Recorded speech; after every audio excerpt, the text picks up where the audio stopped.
नमस्कार मित्रों, उत्कर्ष क्लासेज के इस लाइव क्लास के सेशन में आपका स्वागत है। आपका बहुत बहुत धन्यवाद।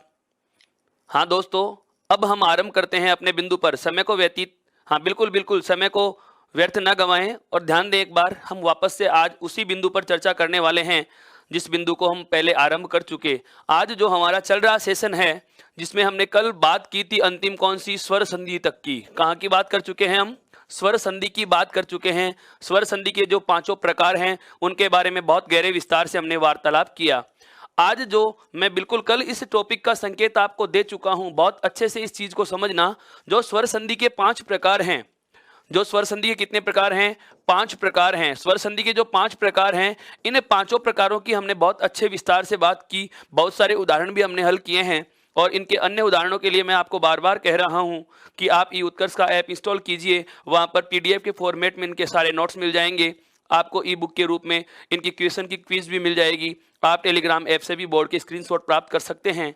और आप इस क्लास को लाइक, शेयर और कमेंट करते रहिए। चैनल को सब्सक्राइब कीजिए। बिल्कुल आपके सुझाव अपेक्षित हैं। आपके सभी सुझावों पर चर्चा की जाएगी और वांछित और वेद आपके प्रश्नों के जवाब भी दिए जाएंगे। आप लगातार बने रहिए और ध्यान दीजिएगा। क्या स्वर संधि के जो हम 5 प्रकार पढ़ चुके हैं, स्वर संधि के जिन 5 प्रकारों में सबसे पहला नाम आता है दीर्घ स्वर संधि, दूसरा जो नाम आता है गुण स्वर संधि, तीसरा जो नाम आता है वृद्धि स्वर संधि, और चौथा जो नाम आता है यण स्वर संधि, और पांचवा जो नाम आता है अयादि स्वर संधि। इन पांचों प्रकारों के बाद मैंने कल आपसे फिर कहा क्या कि मैं सभी संधियों के अपवादों की चर्चा भी करता चलूंगा, लेकिन व्यंजन और विसर्ग संधि जब हम पढ़ेंगे तो जैसे स्वर संधि के तो 5 प्रकार हैं मित्रों, जैसे स्वर संधि के 5 प्रकार हैं, लेकिन व्यंजन और विसर्ग संधि के हिंदी में हम कोई प्रकार न पढ़ के इनके कुछ एक नियम पढ़ेंगे। जैसे विसर्ग संधि के मूल व्याकरण में 3 प्रकार बताए गए हैं, सत्व, उत्व, रुत्व। बिल्कुल, सत्व, उत्व और रुत्व, ये विसर्ग संधि के जो प्रकार बताए गए हैं, लेकिन हिंदी व्याकरण में हम इन्हें कुछ नियमों में बांधकर पढ़ेंगे। मोटे मोटे नियमों की बात की जाए तो विसर्ग संधि के 9 और व्यंजन संधि के मैं आपको बिल्कुल 24 नियम पढ़ाऊंगा। तो उन नियमों से संबंधित अर्थात व्यंजन और विसर्ग संधि के जितने भी अपवाद हैं वे उन नियमों के साथ ही हम देखते चलेंगे। लेकिन जो स्वर संधि के 5 प्रकार हम पूरे कर चुके हैं, उनसे संबंधित कुछ एक अपवादों की चर्चा आज हम करने वाले हैं। तो आप आराम से बिल्कुल नई हेडिंग डाल दीजिएगा मित्रों। कौन सी? स्वर संधि के अपवाद। आज के बिंदु का नाम क्या है अभी? स्वर संधि के अपवाद।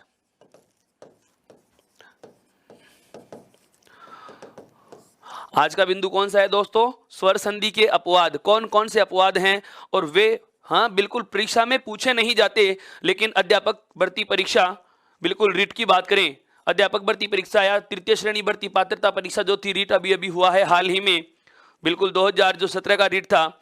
उसमें हमने देखा क्या कि एक ऑप्शन दिया गया था, एक विकल्प दिया गया था जहां पर विसर्ग संधि का अपवाद लिखा गया था। मैं वापस से बता रहा हूं कहां से कैसे कैसे प्रश्न पूछे जाते हैं। संधि के अपवाद हिंदी में पूछे जाने के बहुत कम चांस होते हैं। संस्कृत में अपवाद छूटता नहीं है और हिंदी में अपवाद पूछता नहीं है। ये एक परंपरा रही है परीक्षाओं की कि संस्कृत में अधिकांश पेपर का जो भाग होता है वह अपवाद के नियमों पर आधारित होता है और हिंदी में जो अपवाद होते हैं उन्हें परीक्षा में कम समाहित किया जाता है, या मैं कहूं पेपर में उन्हें स्थान कम मिलता है। तो ध्यान दें। लेकिन अपवाद की चर्चा हम इसलिए करेंगे क्योंकि जो किसी प्रश्न के 4 विकल्प होते हैं, उन 4 विकल्पों में बहुत बार हमें संधि का कोई ना कोई अपवाद देखने को मिल जाता है मित्रों। तो हम उस अपवाद को आज जानेंगे कि अपवाद है क्या चीज। सबसे पहले बात की जाए कि अपवाद किसे कहा जाए, तो ऐसे समझिए कि ऐसा कोई भी, बिल्कुल ऐसा कोई भी शब्द जिसमें किसी संधि का कोई नियम लागू नहीं होता, ऐसा कोई शब्द, चाहे वो स्वर संधि से टूट रहा हो, चाहे व्यंजन संधि से टूट रहा हो, चाहे विसर्ग संधि से टूट रहा हो, वह शब्द जिस पर किसी संधि का कोई नियम लागू नहीं होता वह अपवाद होता है। एक बात।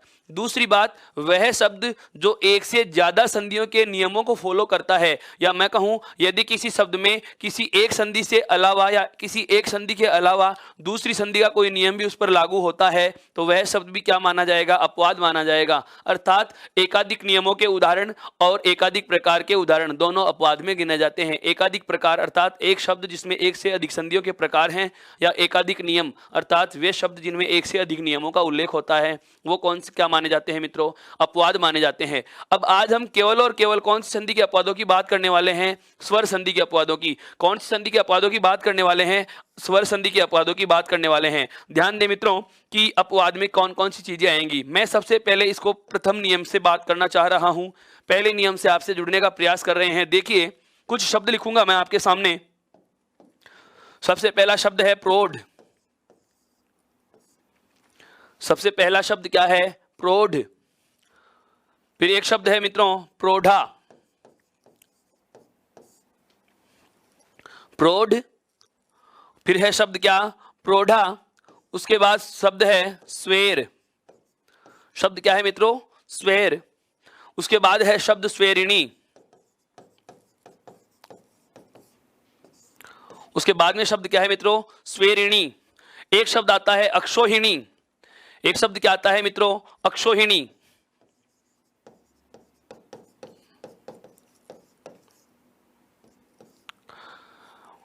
वापस से समझिए इस चीज को, हमने 5 शब्द लिए हैं। एक तो कौन सा लिया है, प्रौढ़। एक तो कौन सा लिया है मित्रों, प्रौढ़। एक कौन सा लिया, प्रौढ़ा। एक कौन सा लिया, स्वेर। एक कौन सा लिया, स्वेरिणी। और एक शब्द है अक्षोहिणी। एक शब्द क्या है, अक्षोहिणी। इन 5 शब्दों की बात करते हैं। देखिए सबसे पहले बात की जाए कि ये कौन सी संधि के उदाहरण हैं या इनका संधि विच्छेद क्या होगा। संधि में 2 ही प्रकार के प्रश्न पूछे जाते हैं। बहुत बार मेरे विद्वान मित्रों ने कमेंट्स भी किए हैं कि सर इन शब्दों का विच्छेद क्या होगा, इन शब्दों की संधियां कौन सी होती हैं। मैं आप सभी प्रकार के प्रश्नों को समाहित करते हुए आपके जो स्वर संधि से संबंधित सभी प्रश्न हैं उनका जवाब दे रहा हूं, उनका जवाब देने की कोशिश कर रहा हूं। क्योंकि जो नियम हमने पढ़े हैं, जो नियम मैं आपको पढ़ा चुका हूं, जितने प्रकार के उदाहरण मैं आपको पढ़ा चुका हूं, उनके अलावा कुछ एक दिमाग में आपके जो सवाल रह गए, उन सवालों का आज मैं समाधान कर रहा हूं। बिल्कुल बिल्कुल, आज आपके सभी प्रश्नों का आपको समझ मिल जाएगा, उनका जवाब मिल रहा है। ध्यान दीजिएगा, सबसे पहला शब्द क्या आ गया, प्रौढ़। सवाल क्या उठता है कि यह कौन सी संधि का उदाहरण हो सकता है। तो ध्यान देना मित्रों, बिल्कुल समझना, इस बात को बहुत बारीकी से बता रहा हूं। मैंने आपको संधि के जब प्रकार पढ़ाए थे उस समय पहचान की बात करते समय मैंने कहा था, यदि कोई शब्द दीर्घ संधि का उदाहरण है, यदि कोई शब्द दीर्घ संधि का उदाहरण है तो आप उसे आ की मात्रा में से या दीर्घ ई की मात्रा में से या दीर्घ उ की मात्रा में से विच्छेदित करोगे। इन तीनों चीजों का ध्यान रखना है। अर्थात आ की मात्रा में से किसी शब्द को तोड़ रहे हो, या दीर्घ ई की मात्रा में से किसी शब्द को तोड़ रहे हो, या दीर्घ उ की मात्रा में से किसी शब्द को तोड़ रहे हो, और दोनों तरफ समान स्वर बचे, और दोनों तरफ समान स्वर बचे, तो सदैव याद रखना संधि कौन सी होगी, दीर्घ। कौन सी होगी, दीर्घ। उसके बाद दूसरी बात हमने आरंभ की थी कौन सी संधि की, गुण की। और गुण संधि के लिए मैंने आपको बताया था कि एक मात्रा का ए, एक मात्रा का ओ और रेप में लिखा हुआ रे यदि आपको कहीं शब्द में मिल रहा है और आप उस शब्द को वहीं से तोड़ रहे हो तो संधि कौन सी हो रही है, बिल्कुल संधि कौन सी मानी जा रही है, गुण संधि। उसके बाद में तीसरा जो मैं आपको प्रकार पढ़ाया, कौन सा, वृद्धि। कौन सा प्रकार पढ़ा था हमने, वृद्धि संधि। और वृद्धि संधि की पहचान में मैंने आपको बताया था क्या, कि ऐ की मात्रा या औ की मात्रा में से किसी शब्द को आप तोड़ रहे हो, ऐ की मात्रा और औ की मात्रा में से किसी शब्द को आप तोड़ रहे हो, तो वहां संधि कौन सी होगी, वृद्धि संधि होगी। कौन सी होगी, वृद्धि संधि होगी। इसी के साथ आगे बात करता हूं, ये पहचान है मित्रों, ये पहचान है मित्रों। क्या यण संधि की पहचान के लिए मैंने आपको बताया था कि ऐसे ठीक पहले अक्षर कैसा होगा, आधा, या फिर वैसे ठीक पहले अक्षर कैसा होगा, आधा, या फिर वैसे ठीक पहले अक्षर कैसा होगा, आधा। इसके स्थान पर आपको शब्द में क्या मिल सकता है, त्रय भी मिल सकता है। क्या मिल सकता है मित्रों, त्रय भी मिल सकता है। यह वाली स्थिति कौन सी संधि में थी, यण संधि में। यह वाली स्थिति कौन सी संधि में थी, यण संधि में। बहुत बारीकी से समझो मित्रों, बहुत आराम से समझो इस बात को कि आ दीर्घ ई और दीर्घ ऊ, यदि इनमें से किसी शब्द को आप तोड़ रहे हो और दोनों तरफ समान स्वर बचे, ए आ के सामने ए आ बचे, ई बड़ी के सामने ई बड़ी ई बचे और ऊ बड़े ऊ के सामने ऊ बड़ा ऊ बचे, तो ऐसी वाली स्थिति में संधि कौन सी होगी? दीर्घ। ऐसी वाली स्थिति में संधि कौन सी होगी दोस्तों? दीर्घ संधि होगी। गुण संधि की पहचान में हमने क्या जाना कि ए की मात्रा या ओ की मात्रा या रेफ में रे लगा हुआ हो, अर्थात शब्द में ऊपर आधा रे लगा हुआ है और आपको वहीं से शब्द को विच्छेदित करना पड़े, तो संधि कौन सी मानी जाएगी दोस्तों? गुण संधि। यदि आप ऐ की मात्रा में से या औ की मात्रा में से किसी शब्द को तोड़ रहे हो तो वहां संधि कौन सी होगी दोस्तों? वृद्धि संधि होगी। कौन सी संधि होगी? वृद्धि संधि होगी। और यण संधि की पहचान में मैंने क्या बताया कि ये से ठीक पहले अक्षर कैसा हो? आधा, या वैसे ठीक पहले अक्षर कैसा हो? आधा, या फिर रैसे ठीक पहले अक्षर कैसा हो? आधा। हो सकता है आपको रैसे ठीक पहले आधा दिखाई नहीं दे और शब्द में क्या देखने को मिल जाए? त्रय देखने को मिल जाए।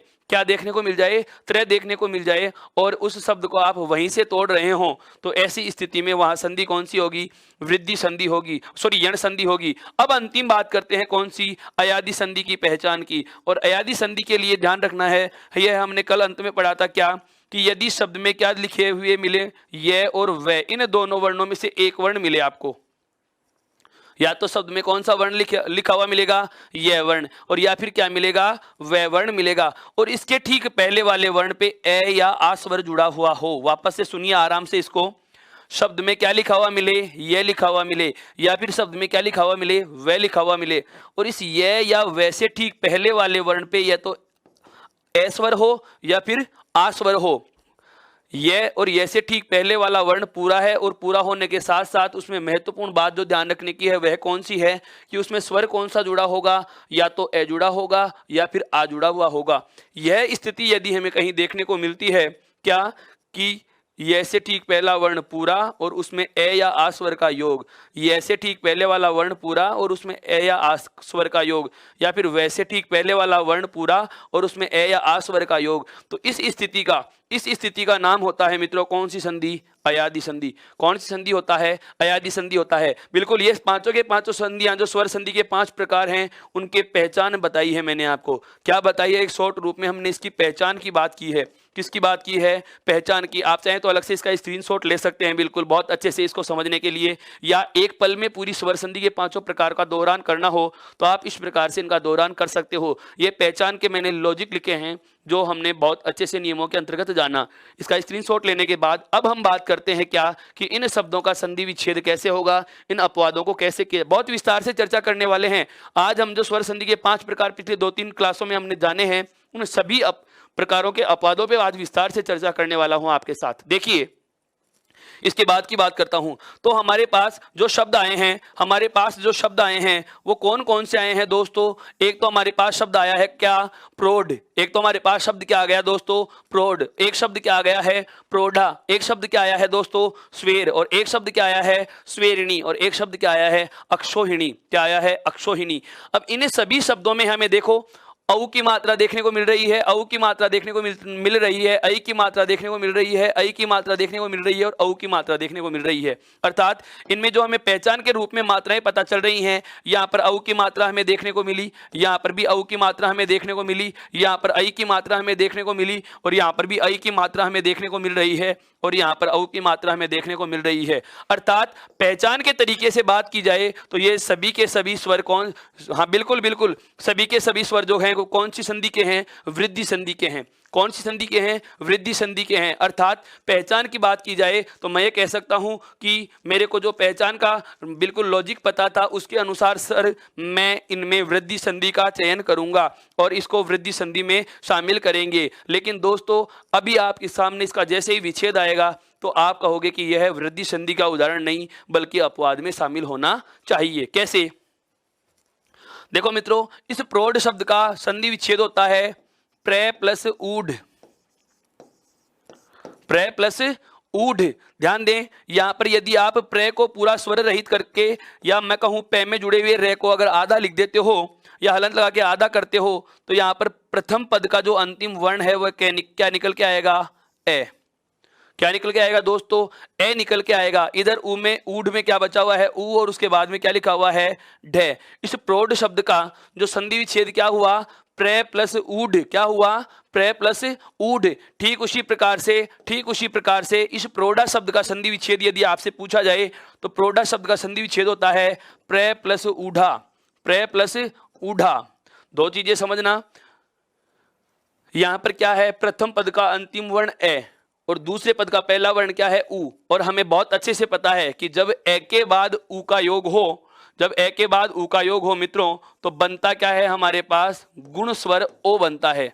क्या बनता है मित्रों, ओ बनता है। क्या बनता है, ओ, ऊपर जिसके एक मात्रा लगा के लिखते हैं। अर्थात संधि कौन सी होनी चाहिए, गुण। कौन सी होनी चाहिए, गुण। अपवाद क्यों बना, अपवाद क्यों बना, यहां से ये बात समझ में आएगी। कैसे कि यदि ए और ऊ का योग हो, ए और ऊ का योग हो तो बनेगा क्या, ओ। क्या बनेगा, ओ। इधर क्या लिखा हुआ है, प्र, और उसके बाद में ए और ऊ का योग गुण संधि से क्या बनता है, ओ, और अंत में क्या लिखा हुआ है, ढ। अंत में क्या लिखा हुआ है मित्रों, ढ लिखा हुआ है। अब यदि इस योग के अनुसार लिखा जाए तो इस शब्द में एक मात्रा का ओ लगना है और आगे क्या लिखना है, ढ। जबकि हम देखने पर पाते हैं कि यहाँ पर मात्रा कितनी आ रही हैं, दो आ रही हैं। कितनी आ रही हैं, दो, जबकि यहाँ पर कितनी आनी चाहिए थी, एक। बस यही कारण है कि ये किसमें गिना गया, अपवाद में गिना गया। किसमें गिना गया, अपवाद में। मेरा कहने का आशय यह हुआ दोस्तों कि इस प्रौढ़ शब्द का संधि विच्छेद कौन सी संधि के नियम से हो रहा है, गुण संधि से। कौन सी संधि से हो रहा है, गुण संधि से। जबकि जो परिवर्तित रूप है या विकारी रूप है, जो बदला हुआ रूप है, जो अंतिम रूप हम लिख रहे हैं, वह कौन सी संधि का लिख रहे हैं, वृद्धि संधि का। कौन सी संधि का लिख रहे हैं, वृद्धि संधि का। बस यही वजह है कि ये अपवाद में गिने जाते हैं। जैसे प्रौढ़ा का हमें पता चल गया, इसका विच्छेद क्या होता है, प्र प्लस ऊढ़ा। ठीक इसी प्रकार से स्वेर शब्द का संधि विच्छेद देखो क्या होता है मित्रों, स्वेर संधि, हाँ बिल्कुल बिल्कुल, स्वेर का होता है सवधन ईर।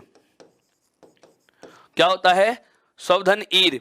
अब यहां पर भी ध्यान देना, प्रथम पद का अंतिम वर्ण क्या है, ए वर्ण है। क्या है, वे में क्या जुड़ा हुआ है, ए। ध्यान दो, इधर मैं लिख रहा हूं प्रथम पद का अंतिम वर्ण क्या है, ए, और इधर क्या है, दीर्घ ई। ए के बाद में योग किसका हो रहा है, दीर्घ ई का।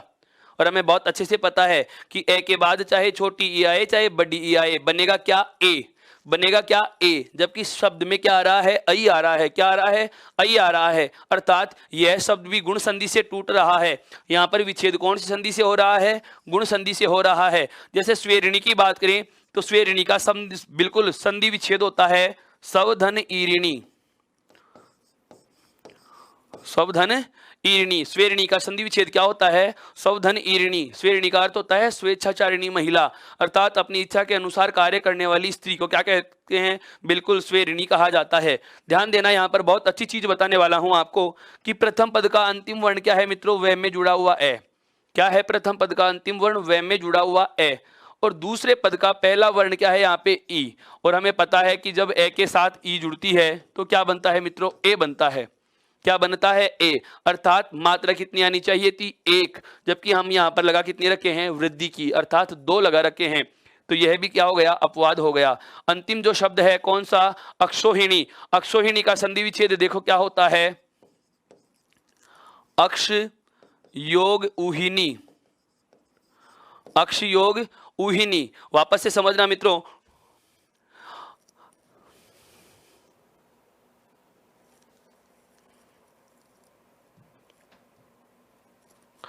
जो अक्षोहिणी शब्द है, अक्षोहिणी जो शब्द है, इसका संधि विच्छेद क्या हो रहा है मित्रों, अक्षोहिणी जो शब्द है इसका संधि विच्छेद क्या हो रहा है, इसको बहुत अच्छे से देखिए। अक्ष धन उहिनी, इसका संधि विच्छेद क्या हो रहा है, अक्ष धन उहिनी हो रहा है। इसको थोड़ा अगर बड़ा लिखना चाहें, इसको थोड़ा बड़ा लिखना चाहें तो वापस से देखिए, अक्षोहिणी का जो संधि विच्छेद है वह होता है क्या, अक्ष धन उहिनी। क्या होता है मित्रों, अक्ष धन उहिनी। अर्थात यहां पर भी क्या हो रहा है, प्रथम पद का अंतिम वर्ण आ रहा है ए, और उसके बाद में योग किसका हो रहा है, ऊ का। और हमें पता है कि जब ए और ऊ का योग होता है, जब ए और ऊ का योग होता है तो वहां संधि कौन सी होती है, गुण संधि। जब ए और ऊ का योग होता है तो वहां संधि कौन सी होती है मित्रों, गुण संधि होती है। जबकि यहाँ पर स्वर कौन सा लगा हुआ है, वृद्धि का, जबकि यहाँ पर स्वर कौन सा लगा हुआ है, औ का लगा हुआ है, जबकि ए और उ जुड़ करके बनते क्या हैं, ओ बनता है, जबकि शब्द में स्वर कौन सा आ रहा है, औ का स्वर आ रहा है। मेरा कहने का मतलब यह हुआ कि जो हमारे पूर्व में, जो हमारे आरंभ में हमने 5 पद लिए हैं, जो हमने आरंभ में 5 पद लिए हैं, कौन कौन से 5 पद ले लिए दोस्तों, बिल्कुल बिल्कुल समझिए इस चीज को, कौन कौन से 5 पद ले लिए हैं हमने, एक बार वापस से देख लीजिएगा इनको। प्रोढ़, प्रोढ़ा, स्वेर, स्वेरिणी और अक्षोहिणी, प्रोढ़, प्रोढ़ा, स्वेरिणी, स्वेर और अक्षोहिणी, इन 5 पदों का संधि विच्छेद तो कौन सी संधि से हो रहा है, गुण संधि से।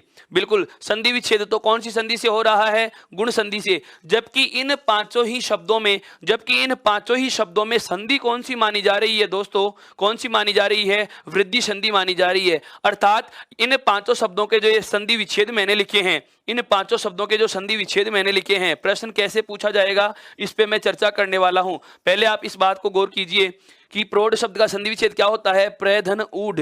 प्रौढ़ा का क्या होगा, प्रधन ऊढ़ा। प्रोढ़ा का क्या होगा, प्रधन ऊढ़ा। स्वेर का क्या होगा, सवधन ईर। क्या होगा, सवधन ईर होगा, सवधन ईर होगा। स्वेरिणी का क्या होगा, सवधन ईरिणी।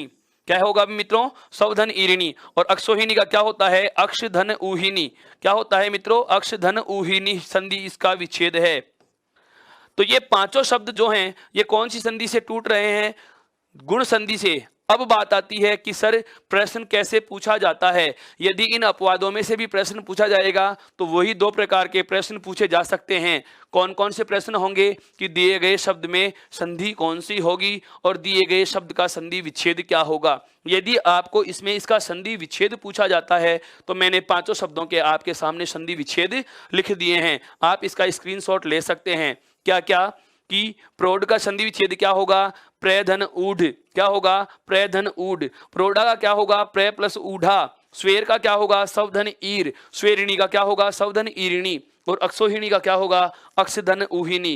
क्या होगा, अक्षधन ऊहिणी। अब बात आती है क्या कि सर हम इसे याद कैसे करें, ये अपवाद में लॉजिक क्या लग रहा है। तो नियम सुनना, एक एक शब्द पे गौर करना, मैं बहुत बार इस चीज को बताने वाला हूं। क्या, प्रौढ़, प्रौढ़ा, स्वेर, स्वेरिणी और अक्षोहिणी। वापस से सुनिए, प्रौढ़, प्रौढ़ा, स्वेर, स्वेरिणी और अक्षोहिणी, ये 5 शब्द हैं अपने पास। कितने शब्द हैं मित्रों, 5 शब्द हैं अपने पास। कौन कौन से हैं, प्रौढ़ है, प्रौढ़ा है, स्वेर है, स्वेरिणी है और अक्षोहिणी है। इन 5 शब्दों का संधि विच्छेद गुण संधि से होता है। कौन सी संधि से होता है, गुण संधि से होता है। और हमें पता भी चल रहा है क्या कि ए या आ के बाद ई बड़ी ई, ऊ बड़ा ऊ और री का योग होता है तो संधि होती है गुण। यहाँ पर देखिए, ए के बाद में दीर्घ ऊ, ए के बाद दीर्घ ऊ, ए के बाद दीर्घ ई, ए के बाद दीर्घ ऊ। अर्थात ए या आ के साथ में ई या बड़ी ई, ऊ या बड़ा ऊ का योग हो रहा है तो संधि कौन सी होगी दोस्तों, गुण संधि। तो हम कहेंगे क्या कि इन 5 शब्दों का संधि विच्छेद तो गुण संधि से होता है, लेकिन संधि कौन सी मानी जाती है, कौन सी मानी जाएगी, वृद्धि मानी जाती है। कौन सी संधि मानी जाती है दोस्तों, वृद्धि संधि मानी जाती है। बहुत अच्छे से समझना, इसको बहुत आराम से सुनिए। इन 5 शब्दों का संधि विच्छेद गुण संधि से हो रहा है। अब ये गुण संधि के अपवादों में गिने गए, क्यों, क्योंकि गुण संधि से विच्छेद होने के बावजूद भी इनमें गुण संधि नहीं मानी गई, इसमें क्या मानी गई, वृद्धि संधि मानी गई। और क्यों मानी गई इस बात का भी हमें पता होना चाहिए। मेरा कहने का मतलब यह है कि इन 5 बिल्कुल बिल्कुल आप ये कह सकते हो कि चलो मान लिया सर कि इन 5 शब्दों का संधि विच्छेद गुण संधि से हो रहा है, लेकिन सवाल यह नहीं कि कौन सी संधि से विच्छेद हुआ, सवाल यह है कि इनमें वृद्धि क्यों मानी गई। दोस्तों, इन 5 शब्दों में वृद्धि संधि माने जाने का कारण है क्या, इन 5 शब्दों का विकार रूप। क्यों, क्योंकि संधि की परिभाषा क्या होती है, 2 वर्णों के मिलने के, बिल्कुल बिल्कुल 2 वर्णों के मिलने के बाद होने वाला परिवर्तन, 2 वर्णों के योग से होने वाला बदलाव। यहाँ पर हम बदलाव का नाम संधि कहते हैं। जो बदलाव होता है उसे संधि कहते हैं। योग को संधि नहीं कहेंगे, योग के बाद जो परिवर्तन होगा उसे संधि कहेंगे, क्योंकि योग तो गुण संधि का है, योग तो कौन सी संधि का है, गुण संधि का। जबकि परिणाम प्राप्त कौन सी संधि का हो रहा है, वृद्धि संधि का। मेरा कहने का मतलब आप समझ चुके होंगे कि विकार रूप कौन सी संधि का आया, वृद्धि संधि का आया, अतः मानी कौन सी जाएगी, वृद्धि संधि मानी जाएगी। अपवाद का पहला तथ्य समझ में आया क्या, पहला नियम मैंने जो लिखाना चाहा था, पहला नियम जो हम समझ चुके हैं वो कौन सा समझ चुके हैं दोस्तों, कि प्रौढ़, प्रौढ़ा, स्वेर, स्वेरिणी और अक्षोहिणी, इन पांचों शब्दों का संधि विच्छेद गुण संधि से होता है, लेकिन इनमें सदैव वृद्धि संधि मानी जाएगी। यहां तक की बात बहुत अच्छे से क्लियर हो गई है, बहुत अच्छे से समझ चुके होंगे। अब बात करते हैं हम आगे। देखिए क्या है दूसरी बात, दूसरा नियम या मैं कहूं अपवाद का हमारा दूसरा तथ्य, वह क्या है सुनिए। एक शब्द है गवेंद्र, एक शब्द है गवाक्स। शब्द क्या है मित्रों? गवाक्स। एक शब्द कौन सा था? गवेंद्र। एक शब्द क्या है? गवाक्स। बिल्कुल बिल्कुल, बहुत अच्छे से समझो इसको। इन दोनों शब्दों का संधि विच्छेद भी और इन दोनों शब्दों के संधि के प्रकार भी अपवाद में गिने जाते हैं। क्यों गिने जाते हैं वह भी आराम से सुनिए।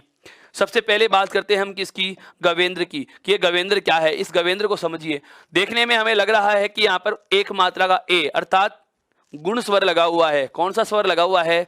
हाँ बिल्कुल, कौन सा स्वर लगा हुआ है? गुण स्वर लगा हुआ है। तो गुण संधि के अनुसार इसका विच्छेद क्या होना चाहिए? गव धन इंद्र। क्या होना चाहिए मित्रों? गव धन इंद्र। यहां तक कोई दिक्कत रहेगी क्या? बिल्कुल नहीं, बिल्कुल बिल्कुल सही है। आपका कहना बिल्कुल सही है कि यह गुण संधि का उदाहरण है और इसमें इसका संधि विच्छेद क्या होगा? गव धन इंद्र। लेकिन मित्रों इसमें केवल गुण संधि ही होती और गुण संधि का ही यह उदाहरण माना जाता, तो इसको अपवाद में लाने की जरूरत क्या पड़ गई? बिल्कुल लॉजिक समझो। अगर अपवाद के लिए मैंने कहा था अपवाद की वजह दो हो सकती हैं। क्या क्या? या तो कोई शब्द एक से ज्यादा संधियों में गिना जाता है, या फिर कोई शब्द में एक से ज्यादा संधियों के नियम लगते हैं। दोनों चीजें समझना। या तो एकाधिक नियमों को फॉलो करने वाला है, जैसे संधि स्वर ही स्वर हो लेकिन दो संधियों के नियम लग जाएं। जैसे अभी हमने ठीक पहले पढ़ा कि गुण संधि और वृद्धि संधि आ रही थी, उसको कहा जाता है एकाधिक। बिल्कुल, उसको कहा जाता है एकाधिक नियमों के अपवाद, जिसमें एक से अधिक नियम लग रहे हों। और यह भी है एकाधिक नियमों का अपवाद, अर्थात इसमें भी एक से अधिक नियम लगेंगे। कैसे? यदि इस गवेंद्र शब्द को हमें दे दिया जाए और कहा जाए कि दिए गए शब्द में कौन सी संधि है या दिए गए शब्द का संधि विच्छेद क्या है, और हमारे पास केवल एक सही विकल्प दिया गया है, क्या? गवधन इंद्र। क्या दिया गया है? गवधन इंद्र। और इसमें संधि का नाम पूछा जाए तो हम कह सकते हैं कौन सा?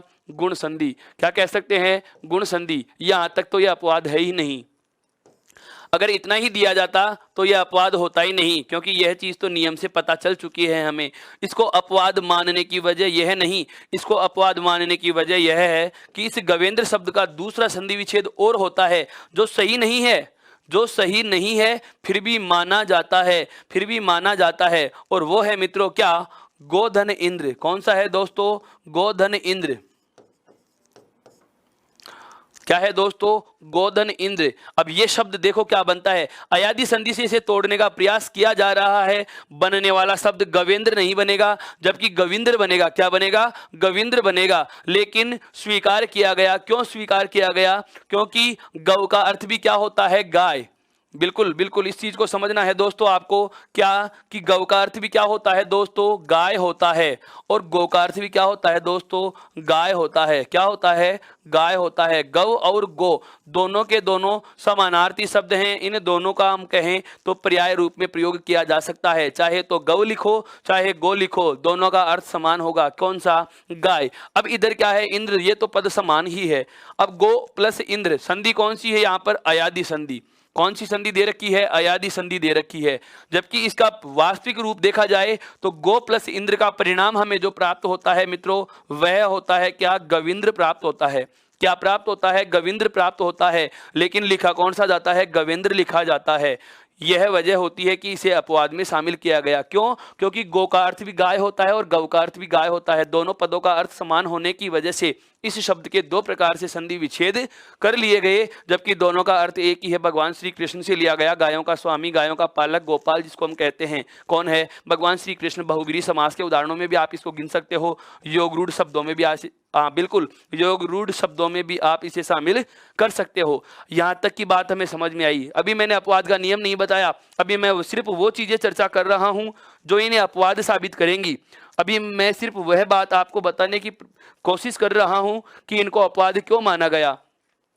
जैसे गवेंद्र शब्द का संधि विच्छेद होता है गव योग इंद्र, केवल यह एक ही संधि विच्छेद माना जाता और केवल यह एक ही संधि मानी जाती तो इसे अपवाद में नहीं शामिल करते। इसमें अपवाद शामिल करने की वजह क्या हो गई कि यह इसका सही संधि विच्छेद नहीं है। बार बार कह रहा हूं, ध्यान से सुनना। गवेंद्र का सही संधि विच्छेद यह नहीं है।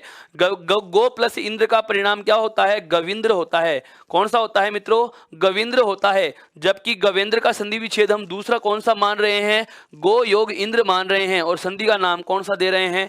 अयादि संधि। एक बात आपके बहुत अच्छे से समझ में आ गई है। अब दूसरा है कौन सा? शब्द आ गया गवाक्ष।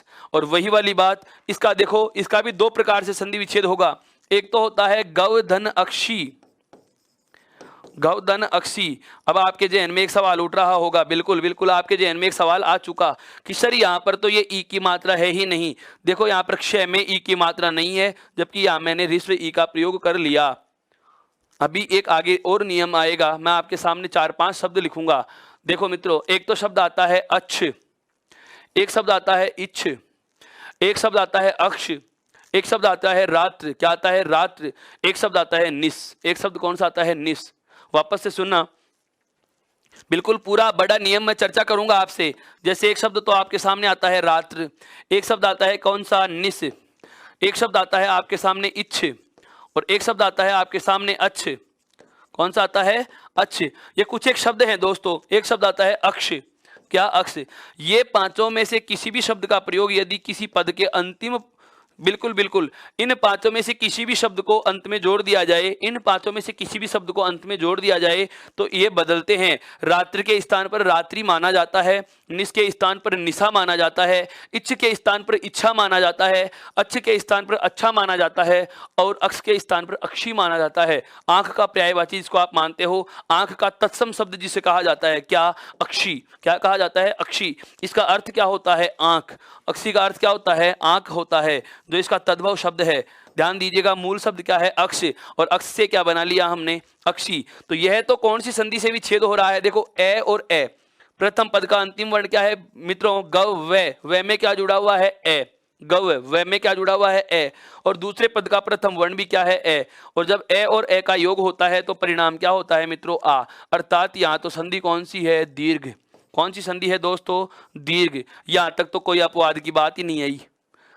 बिल्कुल, जो संधि है उस संधि का नियम लग रहा है, जो संधि है उस संधि का नियम लग रहा है, और मैं इसको बहुत आराम से बता पा रहा हूं कि यहाँ संधि कौन सी होगी? दीर्घ होगी। लेकिन अपवाद के लिए क्या वजह आ गई? तो वही बात, क्या जैसे गौ का अर्थ गाय होता है, वैसे ही गौ का अर्थ भी क्या होता है? गाय। इसे भी वापस से आप कौन सी संधि से तोड़ोगे? बिल्कुल बिल्कुल, कौन सी संधि से तोड़ोगे? अयादि संधि से। और इसका भी विच्छेद क्या लिखोगे? गोधन अक्षी। बिल्कुल बिल्कुल, गोधन अक्षी। इस शब्द का जो रूप होता है वह इस संधि में, अयादि संधि में, कौन सी संधि में दोस्तों? अयादि संधि में वास्तविक रूप बनना क्या है? गो प्लस अक्षी, जिसका अर्थ क्या हो? वही गाय की आंख। इसका अर्थ भी क्या होता है? गाय की आंखें। इसका भी अर्थ क्या होता है? गाय की आंखें। लेकिन गोधन अक्षी जो है, इस गवाक्ष का सही संधि विच्छेद नहीं है। अगर इस गोधन अक्षी को जोड़ा जाए तो शब्द आपके सामने जो आएगा वह आएगा मित्रों गवक्ष आएगा। कौन सा आएगा? गवक्ष आएगा। क्या आएगा? गवक्ष आएगा। जबकि यहाँ क्योंकि आ की मात्रा हम कहां से लेके आएंगे? अयादि संधि में हमने बहुत अच्छे से जाना है कि आगे वाला पद जुड़े हुए स्वर से आरंभ होगा। किससे आरंभ होगा? जुड़े हुए स्वर से आरंभ होगा। और वैसे पहले ए की मात्रा है, अर्थात यहाँ पर क्या होगा? गो। क्या होगा? गो। गौ नहीं होगा। अर्थात मेरा कहने का आशय यह हुआ कि इसे अपवाद में शामिल करने की वजह यह वाला भी छेद जो नहीं होते हुए भी माना गया। गवेंद्र शब्द को भी अपवाद में शामिल करने की वजह क्या है? यह दूसरा इसका संधि विच्छेद जो नहीं होने के बावजूद भी माना जाता है। अब बात आती है कि सर इनका प्रश्न कैसे पूछा जाता है, इनका वास्तविक व्याख्यान क्या होगा, इनका आप विवरण किस प्रकार से बोलेंगे। तो इसके विवरण को, इसके संपूर्ण जानकारी को मैं कुछ शब्दों में बांधने का प्रयास कर रहा हूं। सुनिए ध्यान से जरा, क्या है ये पांचों शब्द क्या है वो सुनना। अगर आपको मैं कहूं कि गवाक्ष और गवेंद्र का संधि विच्छेद कीजिए, गवाक्ष और गवेंद्र का संधि विच्छेद कीजिए, तो आपके सामने विकल्प होंगे। बिल्कुल बिल्कुल, आपके सामने जो 4 विकल्प होंगे, उन चारों विकल्पों में ध्यान से पढ़ना इस चीज को कि एक समय में आपको एक ही विकल्प प्राप्त होगा। किन में से? इन दोनों में से। या तो आपके सामने गौ धन इंद्र आएगा, या फिर आपके सामने गो प्लस इंद्र आएगा। मैंने जो कहा उसे वापस से समझना, धीरे धीरे बोल रहा हूं, शब्द से सुनना इसको। गवेंद्र शब्द का सही संधि विच्छेद होगा। आपके सामने इन दो में से कोई एक विकल्प होगा।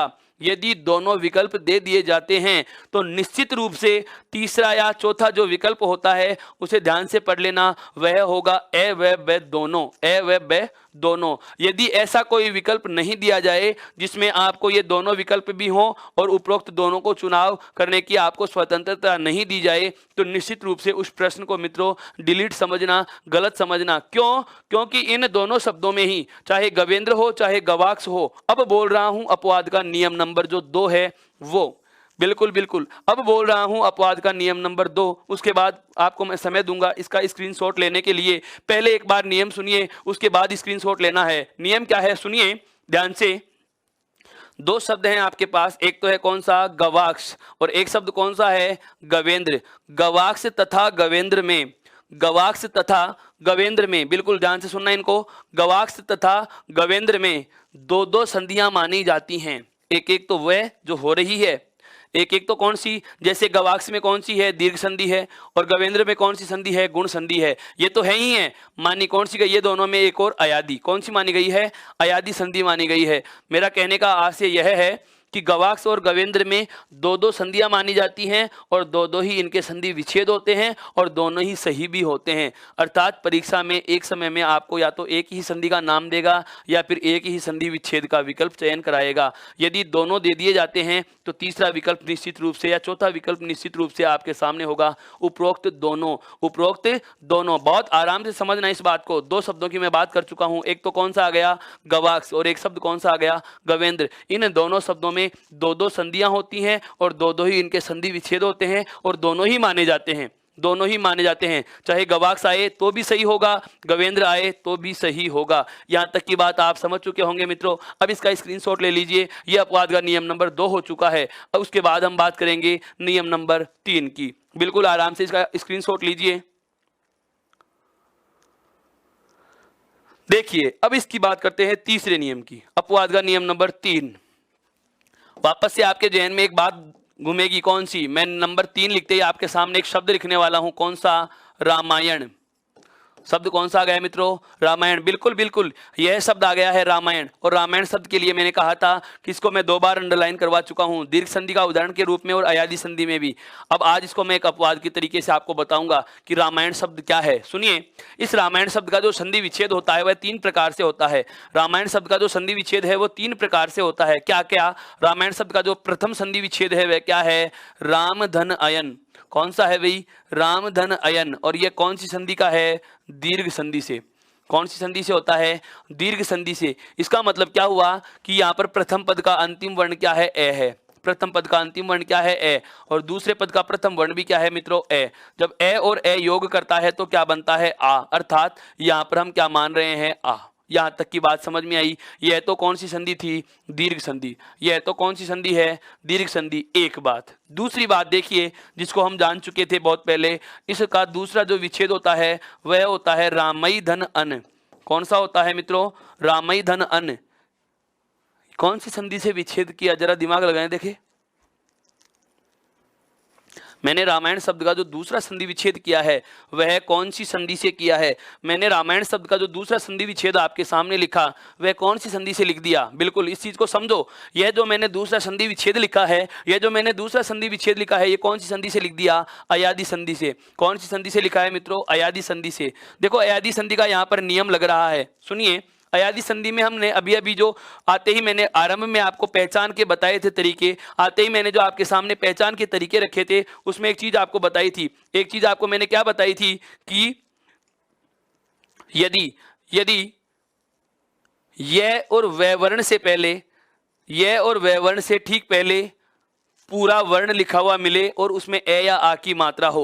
अयादी संधि की पहचान में वापस से दोहरा रहा हूं। यह और वह वर्ण से ठीक पहले वाले वर्ण पे यदि ए या आ में से कोई स्वर जुड़े, वह या यह वर्ण से ठीक पहले वाले वर्ण पे ए या आ में से कोई स्वर जुड़े। यहाँ पर यह से ठीक पहले वाले वर्ण पे कौन सा स्वर जुड़ा हुआ है, आ स्वर जुड़ा हुआ है। तो ए या आ स्वर यदि जुड़ा हुआ होता है, ए या आ स्वर यदि जुड़ा हुआ होता है तो संधि कौन सी होती है, अयादी। बिल्कुल मित्रों, इसको मैं पूरा बना के बता देता हूं। देखो ये अयादी संधि के अकॉर्डिंग रामायण शब्द बनेगा। हम प्रथम पद का अंतिम वर्ण बाहर निकालें तो क्या लिखा जाएगा, रा और मैं के बाद में यहाँ पर निकल के आएगा आई। क्या निकल के आएगा मित्रों? ऐ, क्योंकि मुझे प्रथम पद का अंतिम वर्ण चाहिए था, प्रथम पद का मुझे अंतिम वर्ण चाहिए था। उसके बाद में दूसरे पद का पहला वर्ण क्या है मित्रों? ए। दूसरे पद का पहला वर्ण क्या है मित्रों? ए। दूसरे पद का पहला वर्ण क्या है? ए। अर्थात दूसरे पद का प्रथम वर्ण और प्रथम पद का अंतिम वर्ण, इन दोनों में योग होकर के क्या होगा? विकार। अब ऐ के बाद में कोई भी स्वर आए तो ऐ अपने ही स्थान पर किस में बदलता है दोस्तों? आय में। ऐ किस में बदल जाएगा? आय में बदल जाएगा। और इधर क्या बचा हुआ है? राम में। और यहां पर क्या है? ए योग न। सबको जोड़िए, देखो सबसे पहले रा, उसके बाद में आ जोड़ेंगे तो क्या हो जाएगा? माँ। उसके बाद में ये में ए जुड़ेगा तो क्या हो जाएगा? ये पूरा। और न इस रेवर्ण की वजह से क्या होता है? अण। रामायण बन गया। अर्थात दूसरा संधि विच्छेद जो रामायण शब्द का था वह कौन सा है? रामई धन अन, रामई धन अन। और तीसरा बिल्कुल रामायण शब्द को दो चीजें तो मान लिए, तीसरी चीज क्या है? तीसरी चीज है नवर्ण का क्या बनना? अण बनना। क्या बनना दोस्तों? अण बनना। यह इसका अपवाद का जो तीसरा तथ्य है। देखो ये पहला यह इसका दूसरा तथ्य हो गया, और इसके अपवाद का जो तीसरा तथ्य है, इसके अपवाद का जो तीसरा तथ्य है वह न के स्थान पर अण का बनना। जैसे यहां पर इस विच्छेद में देखिए आपने अंत में क्या लिख रखा है? न। यहां पर भी इस विच्छेद में आपने अंत में क्या लिख रखा है? न। जबकि हमारे शब्द में क्या लिखा हुआ है? ट वर्ग का पांचवा अणकार लिखा हुआ है। जबकि हमने इसे बदल किसमें दिया? संधि विच्छेद करते समय त वर्ग के पांचवें या दंत्य वर्ग के पांचवें वर्ण में, अर्थात नकार में बदला। कैसे बदला? ये बदलाव क्यों हुआ? तो दोस्तों यह जो बदलाव है यह बदलाव व्यंजन संधि से हो रहा है। कौन सी संधि की वजह से हो रहा है? व्यंजन संधि की वजह से हो रहा है। जब समय आएगा व्यंजन संधि के पढ़ने का, उस समय मैं व्यंजन संधि का अंतिम से ठीक पहला यानी कि नियम नंबर 23 पढ़ाऊंगा। उसमें एक नियम पे चर्चा करेंगे। क्या? एक बार केवल मौखिक सुनिए, बिल्कुल आराम से एक बार मौखिक सुनिए। जब नियम आएगा तब इसके बारे में बहुत विस्तार से चर्चा करेंगे, इसके बहुत सारे उदाहरण पढ़ेंगे। फिलहाल इतना सा जान लीजिए कि यदि शब्द में क्या लिखा हुआ हो? नवर्ण लिखा हुआ हो। क्या लिखा हुआ हो मित्रों? नवर्ण लिखा हुआ हो। और उसके ठीक पहले आपको देखने हैं तीन में से कोई भी एक वर्ण। कौन कौन से? एक तो री, एक तो कौन सा देखना है? री देखना है मित्रों। क्या देखना है? री देखना है। एक आपको देखना है रे, और एक आपको देखना है मूर्धन्य से। यदि नवर्ण से पहले बचा हुआ शब्द, यदि नवर्ण से पहले आरंभ में जो बचा हुआ शब्द है, उस शब्द में इन तीनों में कोई भी वर्ण यदि आपको मिल जाए, वापस से बोल रहा हूं, बहुत आराम से सुनना।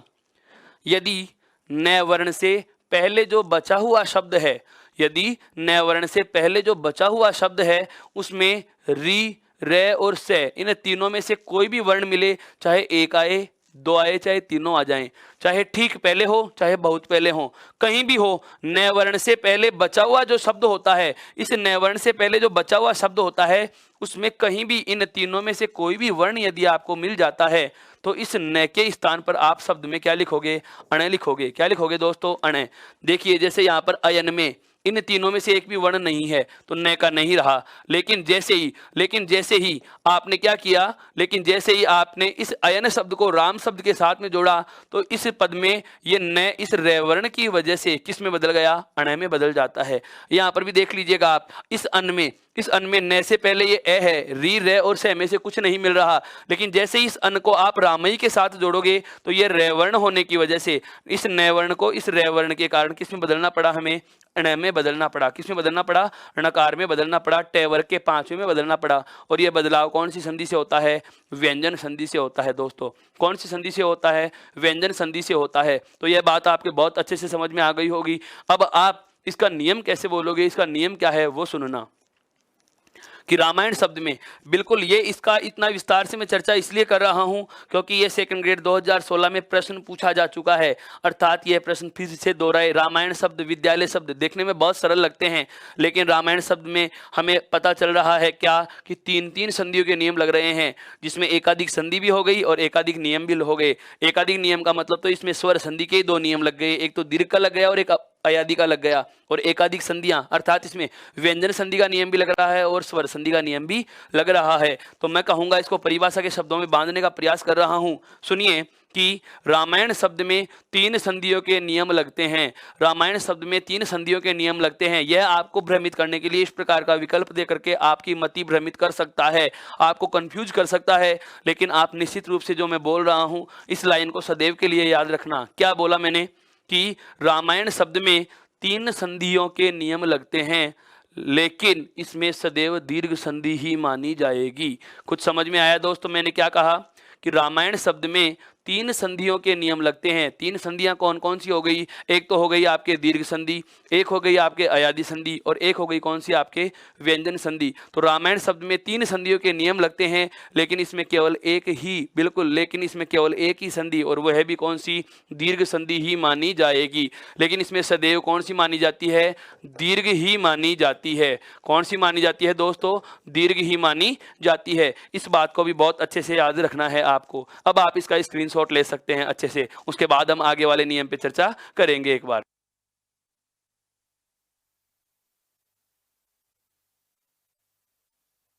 तीन नियम हो चुके हैं अपने। कितने नियम हो चुके हैं? 3। अब बात करते हैं हम आगे। देखिए चौथा,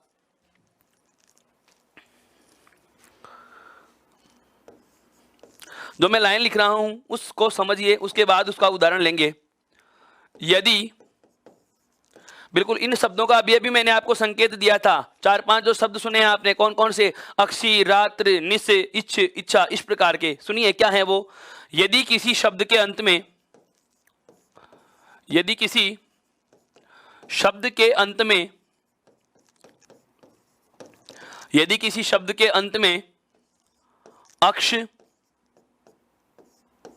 रात्र, निश, इच्छ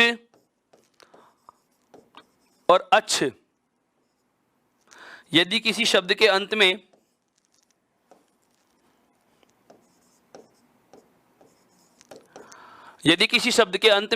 अक्ष, रात्र, निश, इच्छ और अच्छ हो तो ये क्रमशः जिस क्रम में ऐसे लिखा है उसी क्रम में इनके बदलाव लिख रहा हूं। तो ये क्रमशः अक्षी, रात्रि, निशा, इच्छा और अच्छा।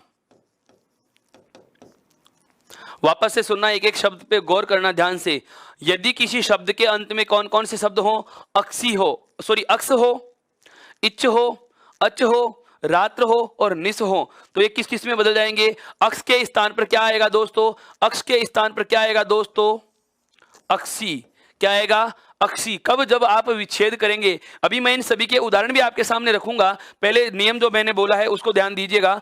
अक्ष के स्थान पर क्या हो जाएगा? अक्षी हो जाता है। अगर किसी शब्द के अंत में अक्ष जुड़ा हुआ है तो उसका विच्छेद करते समय क्या लिखा जाएगा? अक्षी लिखा जाएगा। आपको विकल्प देकर के भ्रमित कर सकता है। शब्द बता रहा हूं, जैसे इसका एक उदाहरण आता है प्रत्यक्ष शब्द। कौन सा शब्द है? प्रत्यक्ष शब्द आ गया। यण संधि का उदाहरण है प्रत्यक्ष। अब आपको इसका संधि विच्छेद पूछा जाए, यण संधि का ऐसे ही तो है, देखो शब्द में यह मिल रहा है और ऐसे पहले वाला शब्द क्या है? आधा। संधि कौन सी हो गई? यण। अब बात आती है इसका विच्छेद कैसे हो, तो हमें विकल्प दे सकता है क्या? प्रति प्लस अक्ष। क्या दे सकता है? प्रति प्लस अक्ष।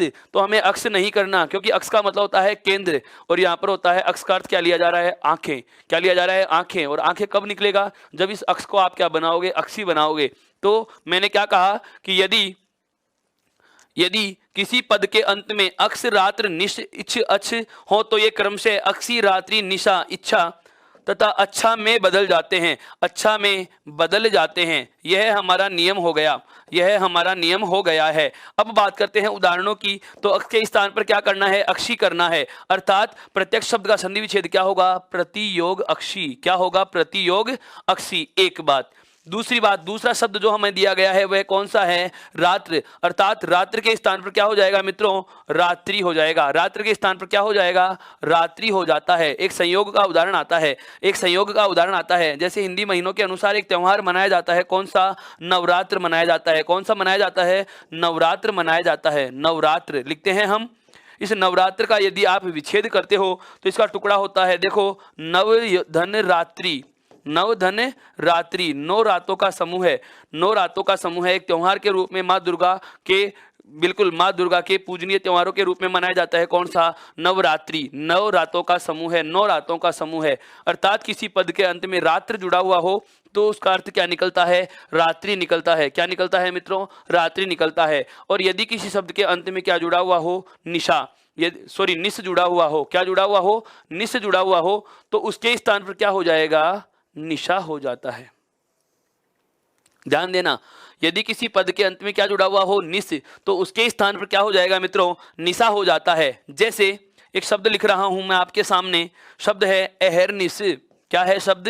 अहरनिश। हालांकि यह शब्द हम एहन की संधि जब पढ़ेंगे व्यंजन संधि के ठीक बाद, उस समय आएगा, लेकिन अभी मैं इसका संधि विच्छेद बता देता हूं। ये इसलिए बता रहा हूं कि हमें यह चीज समझनी है कि निस के स्थान पर क्या बदलाव हुआ। तो देखिए, निस के स्थान पर हो जाता है निशा।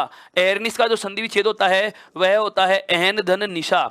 क्या होता है? एहन धन निशा। एहन का अर्थ होता है दिन, एहन का अर्थ होता है दिन, और निशा किसका पर्यायवाची है? रात्रि का। अर्थात अहरनिश का शाब्दिक अर्थ क्या होता है? दिन रात। एहन अहरनिश का शाब्दिक अर्थ क्या होता है मित्रों? दिन रात होता है। अहरनिश का संधि विच्छेद क्या हो गया? एहन धन निशा। क्या हो गया? एहन धन निशा। मेरा कहने का आशय यह है कि यदि किसी शब्द के अंत में निस हो तो उसके स्थान पर विच्छेद करते समय क्या लिखा जाएगा? निशा लिखा जाएगा। क्या लिखा जाएगा? निशा लिखा जाएगा। अब आता है कौन सा? यदि किसी पद के अंत में इच्छ हो तो उसके स्थान पर क्या लिखा जाएगा? इच्छा लिखा जाएगा। क्या लिखा जाएगा मित्रों? इच्छा लिखा जाएगा। अब इच्छा लिखा जाएगा, जैसे एक उदाहरण आता है, बिल्कुल एक गुण संधि का उदाहरण लिख रहा हूं मैं आपके सामने। शब्द आपने पढ़ा होगा, बिल्कुल बिल्कुल शब्द आपने पढ़ा होगा। कौन सा? यथेच्छ। शब्द आपने पढ़ा होगा यथेच्छ। यथा धन इच्छा, अव्ययी भाव समास में भी हम इसको पढ़ेंगे। इसका संधि विच्छेद क्या होता है? यथा धन इच्छा। इच्छा के अनुसार, यथा धन इच्छा। अगर इसका इच्छ का इच्छ ही लिखते तो ये क्या होता? यथा धन इच्छ। क्या होता? यथा धन इच्छ। जबकि इसका संधि विच्छेद क्या होता है? यथा धन इच्छा। क्या होता है मित्रों? यथा धन इच्छा। मेरा कहने का आशय यह है कि यदि किसी शब्द के अंत में इच्छ हो तो उसके स्थान पर क्या लिखा जाएगा? इच्छा लिखा जाएगा। क्या लिखा जाएगा? इच्छा लिखा जाएगा। और अंत में है कौन सा? अच्छ। और अच्छ के स्थान पर हम क्या बना लेंगे? अच्छा बना लेंगे। अंत में अच्छ के स्थान पर क्या बना लेंगे? अच्छा बना लेंगे। मेरा कहने का आशय यह है कि यदि किसी पद के अंत में अच्छ की ध्वनि का योग हो रहा है तो उसके स्थान पर क्या लिखा जाएगा? अच्छा लिखा जाएगा। एक यण संधि में उदाहरण आता है आपके सामने, मैं बता देता हूं। एक शब्द आता है, देखो शब्द आपने पढ़ा होगा स्वच्छ। शब्द आपने क्या पढ़ा होगा? स्वच्छ। इसके अंत में किसकी ध्वनि आती है? अच्छ की ध्वनि आ रही है। लेकिन जब इसका संधि विच्छेद करेंगे तो इसका संधि विच्छेद होता है सुधन अच्छा।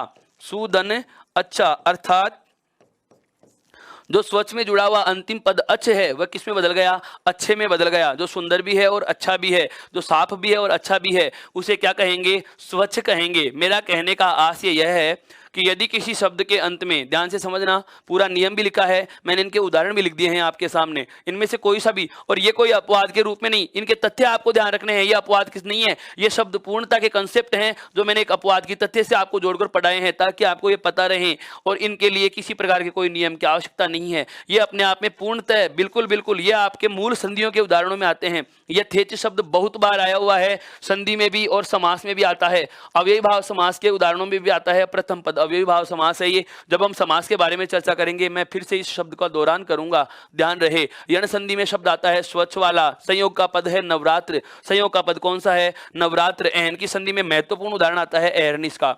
एहन की संधि जब हम पढ़ेंगे तो हमारे सामने एक महत्वपूर्ण शब्द आएगा, कौन सा?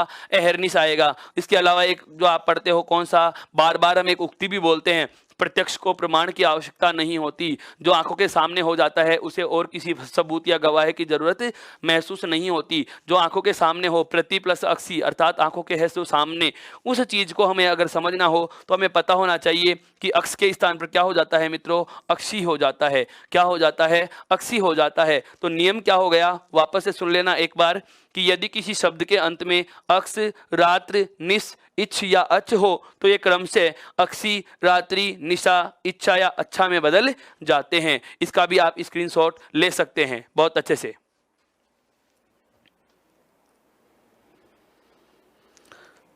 आगे बढ़े, आगे बढ़ते हैं। देखिए आगे बढ़ते हैं। इसमें अगला जो हमारा नियम आ रहा है, उससे पहले मैं कुछ शब्द लिखने की कोशिश कर रहा हूं। उन शब्दों का आप देखिए जरा संधि विच्छेद करना। एक शब्द आता है विश्वामित्र।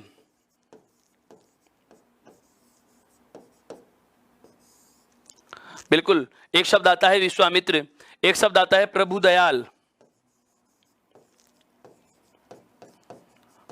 एक शब्द आता है मूसलाधार,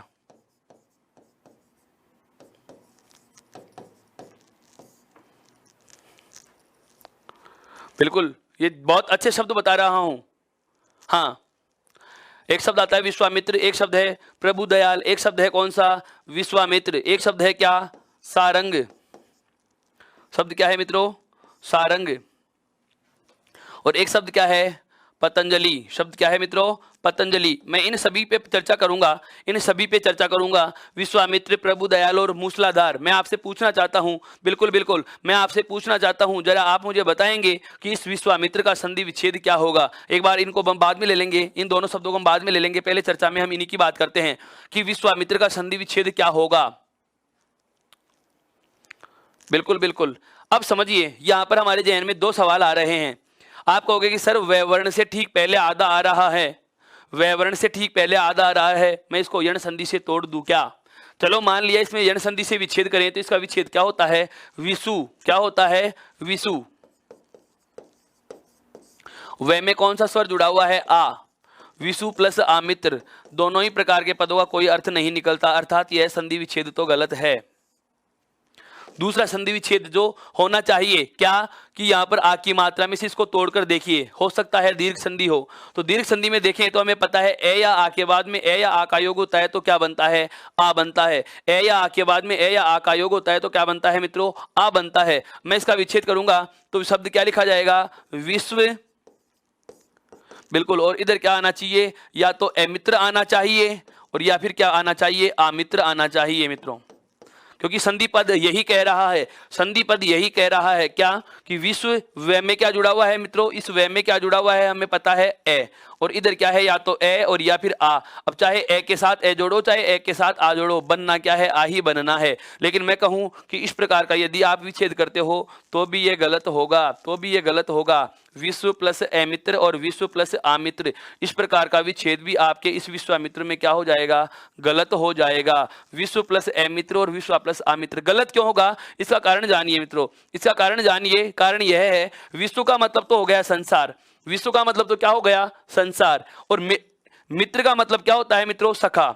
मित्र का मतलब क्या होता है, सखा। जो विश्व का सखा है उसको तो विश्वामित्र कहें, लेकिन हम अगर उपसर्ग के रूप में ए जोड़ रहे हैं, लेकिन यदि हम उपसर्ग के रूप में ए जोड़ रहे हैं तो ए उपसर्ग जहां भी जुड़ा होता है वो किसका अर्थ देता है, नहीं का। तो इस पूरे शब्द का अर्थ क्या हो गया, इस पूरे शब्द का अर्थ क्या हो गया, जो बिल्कुल बिल्कुल समझना इस बात को, कि जो पूरे मित्र का सखा नहीं था क्या उसे विश्वामित्र कहा गया, या जो पूरे मित्र का सखा है उसे विश्वामित्र कहा जाएगा। तो ध्यान देना, इस विश्वामित्र का संधि विच्छेद क्या होना चाहिए, कि जो विश्व का क्या है, मित्र है, जो विश्व का क्या है, मित्र है। तो हम इसका सही संधि विच्छेद लेंगे, वो क्या लेंगे सुनिए, इसका सही संधि विच्छेद क्या होगा, विश्व प्लस मित्र। क्या होगा, विश्व प्लस मित्र। अब आप कहोगे सर कि यहां पर तो वह है और यहां पर वाह क्यों हुआ। बिल्कुल, बहुत अच्छे से समझना है, बहुत रेयर चीजें आपके सामने रख रहा हूं मित्रों। ऐसा पढ़ लो हिंदी व्याकरण को कि कहीं से किसी प्रकार की कोई शंका ही ना रहे। केवीएस इंटरव्यू में पूछा गया प्रश्न है ये, बिल्कुल केवीएस, हाँ बिल्कुल केवी के स्कूल के इंटरव्यू में पूछा गया है, टीजीटी की पोस्ट पे पूछा गया था क्या, कि विश्वामित्र का सही संधि विच्छेद क्या होना चाहिए, विश्व प्लस अमित्र, विश्व प्लस मित्र और विश्व प्लस आमित्र, या उपरोक्त में से कोई नहीं। ध्यान दीजिएगा, यहाँ पर ये दीर्घ स्वर संधि का अपवाद है। कौन सी संधि का अपवाद है, दीर्घ स्वर संधि का अपवाद है, जिसमें कहा जाता है क्या, यहाँ पर नियम जो लगता है अपवाद का, उस अपवाद के नियम को एक शब्द से आप परिभाषित कर सकते हैं क्या, स्वर का दीर्घीकरण। स्वर का क्या कर रहा है, यहाँ पे दीर्घीकरण करना पड़ रहा है। क्या करना पड़ रहा है, दीर्घीकरण, अर्थात व का हमें क्या बनाना पड़ रहा है, वा बनाना पड़ रहा है। यहाँ से ए या आ हमें हटाना पड़ा, क्यों, अगर यहाँ पर ए जोड़ दिया जाए, थोड़ी देर के लिए समझना, यदि यहाँ पर इस विश्वामित्र में मैं ए जोड़ देता हूँ, क्या जोड़ देता हूँ, ए जोड़ देता हूँ, विश्व प्लस अमित्र बना देता हूँ, तो ए उपसर्ग के रूप में मित्रों हमेशा किसका अर्थ देता है, नहीं का अर्थ देता है। किसका अर्थ देता है, नहीं का, अर्थात जो पूरे विश्व का सखा नहीं है उसे विश्वामित्र कहा जाता है। यह पूर्णतः गलत होगा, जो पूरे मित्र का सखा है उसे ही विश्वामित्र कहा गया, अर्थात यहाँ ए का लिखना उचित नहीं है। इसका सही संधि विच्छेद क्या होगा, विश्व योग मित्र, विश्व योग मित्र होगा। एक चीज अब आता है कौन सा, दूसरा शब्द, कौन सा, प्रभु दयाल। यहां पर भी देखो प्रभु में ऊ क्या हो रहा है, बड़ा, जबकि आता कौन सा है, छोटा। तो इसका संधि विच्छेद क्या होगा, प्रभु योग दयाल, प्रभु योग दयाल। अब हमें पता है कि दीर्घ ऊ कब बनता है, जब लघु ऊ के साथ में लघु ऊ का योग हो, जब छोटे ऊ के साथ छोटा ऊ जुड़े या छोटे ऊ के साथ बड़ा ऊ जुड़े, जब बड़े ऊ के साथ में बड़ा ऊ जुड़े, चाहे बड़े ऊ के साथ में छोटा ऊ जुड़े, अर्थात दोनों तरफ ऊ और बड़ा ऊ का समान स्वर समूह है, योग करता है तो बड़ा ऊ बनता है। जबकि यहाँ पर तो देखिए बड़े ऊ के बाद में द वर्ण का योग हो रहा है और शब्द में हमने ऊ को क्या लिख दिया, दीर्घ लिख दिया। यहाँ भी क्या हो रहा है मित्रों, स्वर का दीर्घीकरण हो रहा है। क्या हो रहा है मित्रों, स्वर का दीर्घीकरण हो रहा है। और ठीक उसी प्रकार से इस मूसलाधार को हम जिसको कहते हैं बहुत अधिक मात्रा में, इसका भी वही प्रकार से या उसी तरीके से हम क्या करेंगे, विच्छेद करेंगे। इसका क्या होता है, मूसल प्लस धार। क्या होता है, मूसल प्लस धार, बहुत ज्यादा तेज मात्रा में जिसकी धार आ रही है, मूसलाधार जिसे कहा जाता है। तो यहाँ पर ल की जगह क्या बना दिया, ला। यहाँ भी क्या होता है, स्वर का दीर्घीकरण होता है। तो जो भी आपका नंबर चल रहा है, जैसे अपवाद के नियमों की बात करें तो इसके ठीक पहले वाला चौथा नंबर का अपवाद था, तो आप इसे पांचवा नंबर दे सकते हो। कौन सा नंबर दे सकते हो, पांचवा नंबर दे सकते हो। और ये कौन सी संधियां चली जाएंगी या किस संधि में गिनेंगे, तो आप इसको कह सकते हो दीर्घ संधि में। कौन सी में गिनेंगे, इनमें दीर्घ संधि में। मेरा कहने का मतलब यह है, संधि में दो ही प्रकार का प्रश्न होगा। पहला तो क्या, दिए गए शब्द का संधि विच्छेद क्या होता है। सभी का संधि विच्छेद मैंने आपके सामने रख दिया। विश्वामित्र दे तो क्या देना है, विश्व प्लस मित्र, चाहे ए मित्र ऑप्शन में हो चाहे आम मित्र विकल्प में हो, लेकिन आपको चुनना किसे है, केवल मित्र को चुनना है। किसको चुनना है, केवल मित्र को चुनना है। यदि आपको प्रभु दयाल का संधि विच्छेद पूछे तो कुछ नहीं करना, ऊ की मात्रा को छोटा करके दोनों को तोड़ के लिख दिया। यहाँ पर मूसलाधार का संधि विच्छेद पूछे तो मूसल प्लस धार, आधार मत कर देना, मूसल प्लस धार करना है मित्रों। अब यहाँ तक की बात आ चुकी है और वजह क्या है, स्वर का दीर्घीकरण। अर्थात कुछ एक शब्द ऐसे हैं जो जुड़ते समय उनके स्वर अंतिम स्वर क्या हो जाते हैं, दीर्घ हो जाते हैं। यहाँ पर देखो ए को आ में बदला है, छोटे ऊ को बड़े ऊ में बदला है, ए को आ में बदला है। तो यह अपना कौन सा शब्द नियम हो जाएगा, अपवाद का पांचवा तथ्य, अपवाद का पांचवा तथ्य। अब बात करता हूं मैं अगले वाले तथ्य की, जहां पर हम क्या करेंगे, स्वर या व्यंजन का लोप। क्या पढ़ेंगे, स्वर या व्यंजन का लोप। बहुत अलग अलग चीजें हैं, एक बार वापस से ले लेता हूं। अगर आपने स्क्रीनशॉट नहीं लिया हो तो इसका स्क्रीनशॉट ले सकते हैं बिल्कुल अच्छे से। देखिए अब आगे की बात करते हैं। अगला जो तथ्य है वह क्या है, मैंने अभी अभी दो शब्द लिखे थे। एक शब्द तो आता है कौन सा, सारंग, और एक शब्द आता है कौन सा मित्रों, पतंजलि। ये पूछे गए शब्द हैं, ये परीक्षाओं में चर्चित रहे शब्द हैं। इन पर प्रकाश इसलिए डाल रहा हूं, ये प्रशासनिक सेवा परीक्षा की मुख्य परीक्षाओं में पूछे जाते हैं इस प्रकार के शब्द। बिल्कुल ये कोई अपवाद में नहीं है। अभी जो अपने ठीक पहले तीन शब्द देख लिए, कौन कौन से, विश्वामित्र, पतंजलि, बिल्कुल विश्वामित्र, पतंजलि, सारंग, मूसलाधार और प्रभुदयाल। तीन तो वो और दो ये। इन पांचों शब्दों की मैं बात करूं तो इन्हें आप अपवाद नहीं कह सकते, इन्हें आप अपवाद नहीं कह सकते, इन्हें सावधानी की संधि विच्छेद कहा जाते हैं। सावधानी पूर्वक इन शब्दों का तोड़ना और जोड़ना करना पड़ता है, जिसमें पहले वाले तीन पद जो हमने पढ़े हैं, मूसलाधार, विश्वामित्र और प्रभुदयाल, वहां हो रहा था स्वर का दीर्घीकरण। क्या हो रहा था, स्वर का दीर्घीकरण। और यहाँ पर क्या होगा, स्वर व व्यंजन का लोप। यहाँ पर क्या होता है, पांचवा जो नियम होगा, सॉरी छठा जो नियम हो जाएगा हमारा, वह क्या हो जाएगा, स्वर या व्यंजन का लोप। स्वर या व्यंजन का लोप करना है। लोप का मतलब हटा देना, स्वर या व्यंजन को हटा देंगे। देखो इस सारंग शब्द का जो संधि विच्छेद होता है मित्रों, वह होता है सार धन अंग। सारंग शब्द का जो संधि विच्छेद होता है मित्रों, वह क्या होता है, सार धन अंग होता है। सारंग शब्द का संधि विच्छेद क्या होता है, सार प्लस अंग। और इस पतंजलि का संधि विच्छेद होता है पतत प्लस अंजलि, पतत प्लस अंजलि। अब मैं बताऊंगा कि मैंने क्या लोप किया है और क्या चीजें आपको ध्यान रखनी है। पतत धन अंजलि, सारंग का संधि विच्छेद क्या होगा, सार धन अंग, और पतंजलि का संधि विच्छेद क्या होगा, पतत धन अंजलि। क्या, देखो प्रथम पद का अंतिम वर्ण और दूसरे पद का प्रथम वर्ण जुड़कर संधि करते हैं, यह चीज हमें बहुत अच्छे से पता है। प्रथम पद का अंतिम वर्ण क्या है मित्रों, ए। क्या है मित्रों, ए। और दूसरे पद का पहला वर्ण भी क्या है, ए। और आगे क्या लिखा हुआ है, गे वर्ण लिखा हुआ है। देखिए ए और ए जब जुड़ते हैं तो दीर्घ संधि में क्या बनता है, आ। इधर क्या लिखा हुआ रह गया, सा रे, और ए का योग क्या बन गया, आ। और उसके बाद में क्या लिखा हुआ है, गे। यह अनुस्वार का अनुस्वार, अनुस्वार का अनुस्वार है।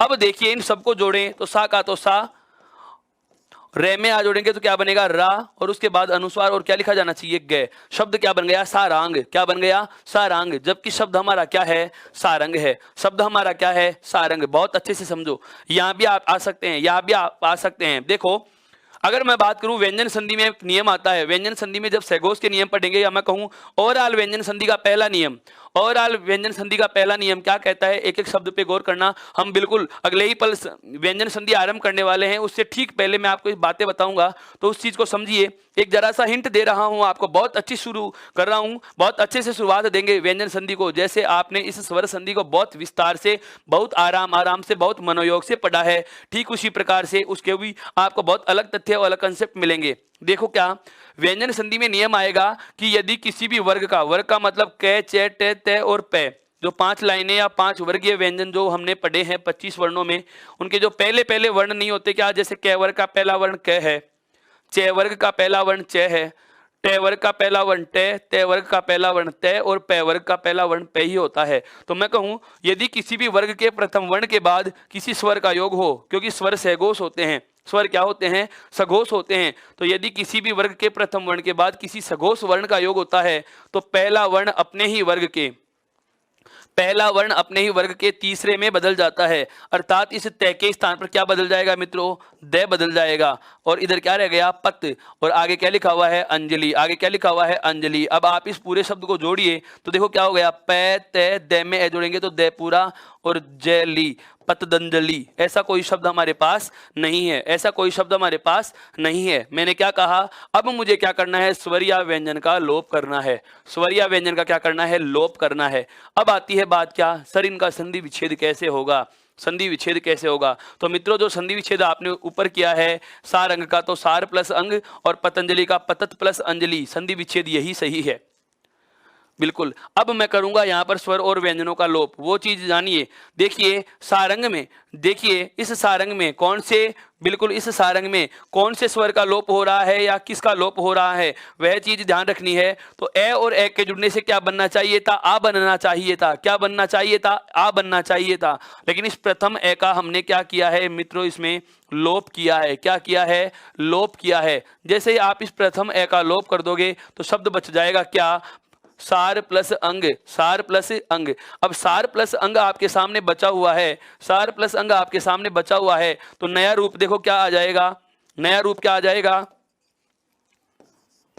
सा रे में ए जोड़ेंगे तो रे पूरा, अनुस्वार है ऊपर अनुस्वार और गे, सारंग बना देंगे। अर्थात हमने क्या किया है, इस रे में जो जुड़ा हुआ स्वर था, इस रे में जो जुड़ा हुआ स्वर था, प्रथम पद के अंतिम वर्ण के रूप में जो जुड़ा हुआ स्वर था, उसका क्या किया है मित्रों, लोप किया है। यह चीज हमें ध्यान रखने की है। दूसरी बात, इधर पतंजलि में क्या करना है, वही पहले तो व्यंजन का लोप करो, उसके बाद में हमें लोप किसका करना है, अंतिम स्वर ध्वनि का, अर्थात प्रथम पद की अंतिम स्वर ध्वनि का लोप करो। अब अंतिम स्वर ध्वनि यहाँ पर नहीं मिल रही, अंतिम स्वर ध्वनि की जगह में क्या मिल गया, व्यंजन मिल गया। तो पहले तो इसका व्यंजन हटाएंगे, व्यंजन हटा दिया, उसके बाद में हमें नंबर 2 पे यहाँ पर क्या मिल रहा है, व्यंजन मिल रहा है, फिर पूरा। तो इस व्यंजन को आधा करेंगे, क्यों, क्योंकि यहाँ से स्वर भी हटाना था, तो तय का ए हटा दिया, तो शब्द क्या बच गया, पत प्लस अंजलि, क्या बन गया, पत प्लस अंजलि। और अब आप इन दोनों को जोड़ करके लिख सकते हैं, शब्द क्या बन जाएगा आपका, देखो पे का तो पे और तय को पूरा करेंगे इस एक की वजह से, तो क्या बन जाएगा पत, और आगे क्या लिखा हुआ है जली, अनुस्वार और जली, पतंजलि का पतंजलि। अर्थात ये दो जो शब्द हैं ये हैं स्वर और व्यंजन लोप के आधार पर, ये भी दीर्घ स्वर संधि में ही पढ़े जाते हैं। कौन सी संधि में पढ़े जाते हैं, दीर्घ स्वर संधि में ही पढ़े जाते हैं, जिन्हें कहा जाता है स्वर या व्यंजन का लोप। और जो पहले हमने किया था स्वर का दीर्घीकरण या स्वर का आगम किया था, वो अलग चीज थी, ये वाला तथ्य अलग है। मित्रों आप इसका भी स्क्रीनशॉट ले सकते हैं।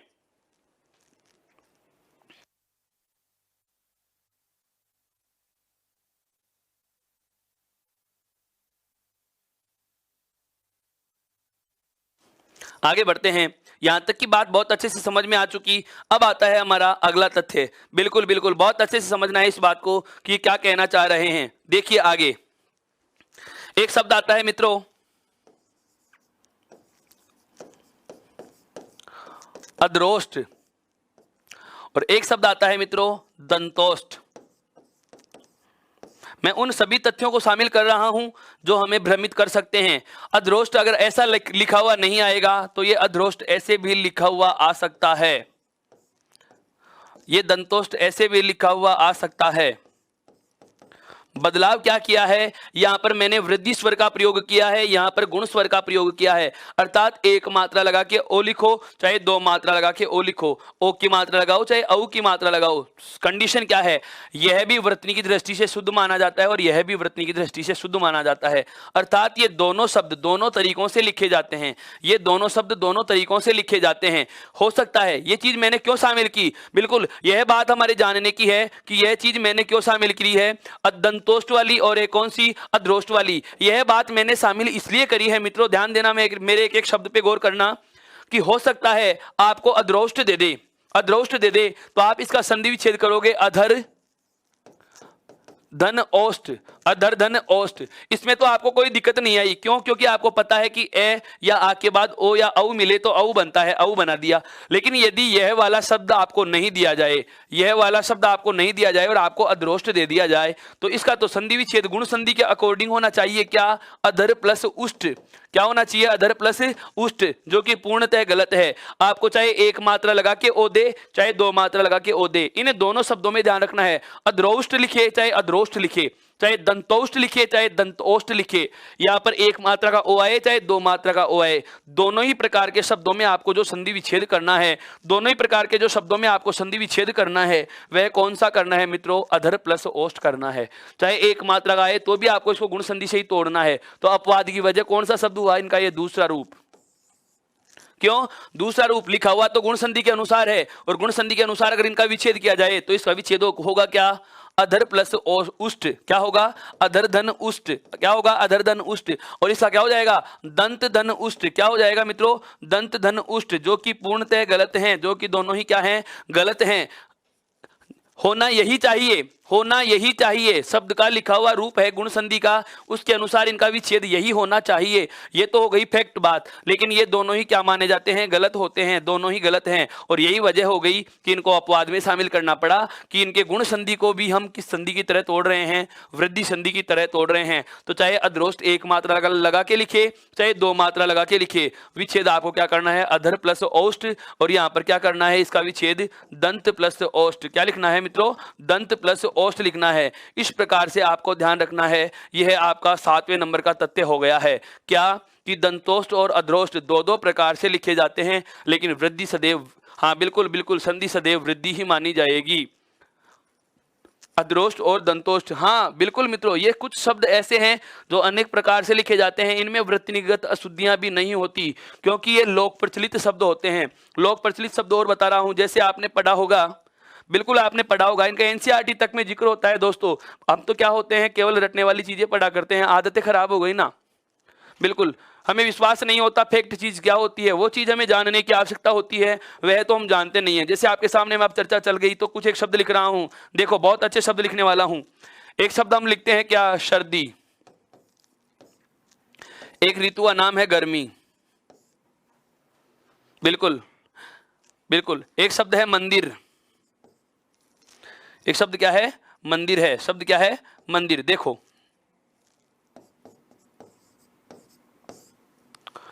अब इन तीनों शब्दों से समझना, सर्दी ऐसे भी लिखी जाती है, गर्मी में भी रे पूरा लिखा जाता है, और मंदिर में बहुत बार ऐसे भी लिख दिया जाता है, मिंदर, और एक और आता है मंदर। ध्यान दे लेना मित्रों, बहुत अलग चीज बता रहा हूं, आपने कहीं सुना नहीं होगा। सर्दी में रे पूरा आए चाहे आधा आए, दोनों शब्द वृत्तनी की दृष्टि से शुद्ध होते हैं। दोनों ही शब्दों का मतलब क्या होता है, शीत ऋतु। कौन सी ऋतु, शीत, अर्थात जो ठंड वाली ऋतुएं होती हैं उसको आप सर्दी में रे पूरा लिखो और चाहे रे को आधा लिखो, दोनों ही स्थितियों में शब्द शुद्ध होगा। ये एनसीईआरटी तक ने स्वीकार किया है। गर्मी में चाहे रे पूरा लिखो चाहे आधा लिखो, आपने पढ़ा भी होगा बहुत बार, जैसे गर्म, इसका भी मतलब क्या होता है, जिसका तापमान ज्यादा हो। और हम कहें तो गर्म, अर्थात इसका भी मतलब क्या होता है, जिसका तापमान उच्च हो या ज्यादा हो। मंदिर, मिंदर और मंदर, क्योंकि ये काव्य में लिखा जाता है मंदिर के बीच रहने वाली, जैसे शिवाजी के, हमें बिल्कुल बिल्कुल महाकवि भूषण का जब काव्य पढ़ते हैं शिवाजी का शौर्य, तो उसमें ये लाइनें आती हैं। हाँ बिल्कुल, ये बहुत अच्छी चीजें हैं, हमें ध्यान रखनी है। केवल रटने वाली बातें ही नहीं पढ़नी, हिंदी भाषा और व्याकरण का हम रटने वाला अध्ययन नहीं करें। पाठ्यक्रम पूरा करना ही उद्देश्य नहीं होना चाहिए, उसके साथ यह भी होना चाहिए कि हमें भाषा पर नियंत्रण स्थापित करना है, इसे सीखना है, इसे सीखना है। इसलिए बहुत विस्तार से, बहुत आराम से इस सेशन को पूरा करना है हमें। और हर एक छोटे से बिल्कुल बिल्कुल छोटे से छोटे पहलू पर बहुत बारीकी से हम बात कर रहे हैं। हाँ दोस्तों, ये सब चीजें आपको लिखी हुई मिलेंगी नोट्स में, ऐसा कुछ भी नहीं है कि मैं कुछ छोड़ूंगा। जो आपको मैं बोर्ड पे बोल बोल के बता रहा हूँ, लिख के बता रहा हूँ, ये सब चीजें आपको लिपिबद्ध रूप में मिलेंगी। आप बस केवल देरी कर रहे हैं, तो ई उत्कर्ष ऐप को इंस्टॉल करने की देरी कर रहे हैं। वहां से नोट्स आपको पीडीएफ के फॉर्मेट में उपलब्ध हो जाएंगे। जो भी निर्धारित शुल्क होता है, बहुत बहुत ही अल्प मात्रा में आपसे शुल्क लिया जाएगा, और आपको पूरा का पूरा मैटर वीडियो सहित आपको प्रोवाइड किया जा रहा है। तो आप उसका लाभ लें, उसको इंस्टॉल करें। टेलीग्राम ऐप से भी यदि आप अभी तक नहीं जुड़े तो आप उसे भी ज्वाइन कीजिए। हाँ बिल्कुल, और इस चैनल को भी अभी आपने लाइक और शेयर और सब्सक्राइब नहीं किया, बेल आइकन को प्रेस नहीं किया, तो ये वाला कार्य भी आप करें, ताकि आपको हर प्रकार का नोटिफिकेशन प्राप्त हो सके। आगे बात करते हैं अपवादों के संदर्भ में। तो मैं कहना चाहूंगा कि जो स्वर संधि के 5 प्रकार थे, उन 5 प्रकारों में जो कुछ एक अपवाद बचते हैं, उन अपवादों को, उन समस्त अपवादों को हम इन 7 नियमों में समाहित कर चुके हैं। बिल्कुल, उन अपवादों को हम इन समस्त 7 नियमों में समाहित कर चुके हैं। तो ये 7वां जो नियम आया वो क्या आया कि अध्रोष्ट चाहे 1 मात्रा लगा के लिखा जाए, चाहे 2 मात्रा लगा के लिखा जाए, यानी कि गुण के रूप में लिखे, चाहे वृद्धि स्वर के रूप में लिखे, चाहे दंतोष्ट गुण स्वर के रूप में लिखे, चाहे वृद्धि स्वर के रूप में लिखे।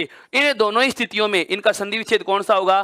दंत प्लस ओष्ठ और अधर प्लस ओष्ठ, अर्थात इन्हें तोड़ना वृद्धि संधि के अकॉर्डिंग ही होगा। यह वाली रूप भी हमें ध्यान रखना है। एक बार आप इसका स्क्रीनशॉट ले लीजिएगा, उसके बाद हम आगे बात करेंगे।